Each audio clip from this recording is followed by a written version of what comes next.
Wow. The questions you come up with, well, the essence of masculinity is testosterone, chemically speaking. It is the one thing that differentiates men from women. I mean, it is something that we have 10 times as much of as most women do. And therefore, I think you have to start from there, as it were, if one is going to get a sort of natural definition of masculinity.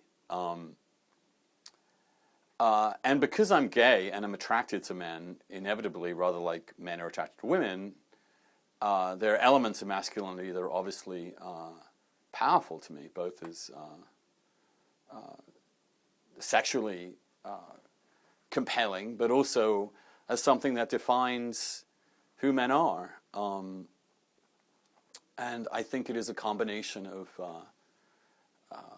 physical strength and agility. It is an ability to lead and to make decisions crisply and clearly. It is defined also by violence and sexual compulsion in ways that can be certainly more powerful sometimes and overwhelming than the opposite and the reverse, or rather the equivalent in women. That's masculinity, I think, just definitionally, objectively describing what it is. And I think those that try and run away from the fact of biology, from the fact that this chemical does clearly make one half of the human race different than the other in ways that nobody can truly, completely transcend, I think that's a fallacy.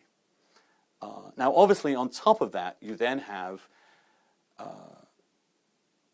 attributes of being what one used to call a gentleman, which is literally masculinity made gentle, the taming of masculinity, so that you have a culture of maleness and of virtue that, the Latin word vir, man, that comes to define masculinity. In other words, the mastery of who we are as people, as males, is what being a man and manhood really aspires to.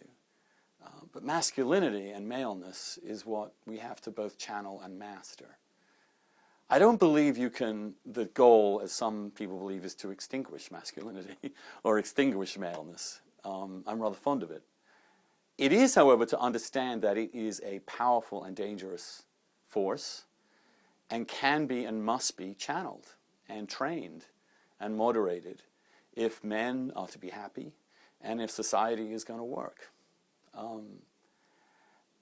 And men are particularly, I think, vulnerable both to violence and sex. And I think finding ways to channel that, and our two obviously major institutions that attempt to channel that are marriage and organized sports, in which you can sublimate violence in a way that, and have vicarious violence in a way that can reduce it in reality. And marriage, which helps us channel sexual activity into less chaotic and anarchic ways that is less likely to lead to errors, mistakes, tragedies, and screw-ups.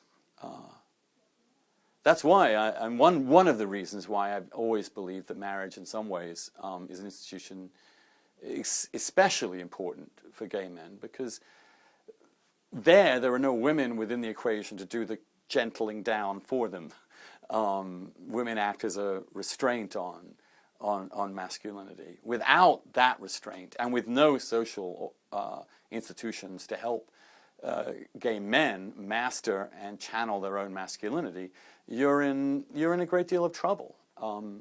I think it's been amazing how responsible and sane gay men have been in that respect for so long. But I do, and this is why this question is kind of interesting, because the left has also, I've long been at war with them over this. I don't believe that maleness itself should be inherently problematized. I've said that obviously it presents certain challenges for civilization. I think it really does. At the same time, I think you can, and I certainly would, see aspects of it as kind of amazing. I mean, the courage of a real warrior, the skill of a great sportsman, the balance of a great philosopher, the achievement of a really good father. These, I think, are glorious things. I'm tired of men being demonized or erased. I think we can both accept the reality of who we are and the challenge of who we can be as men, and not merely as humans.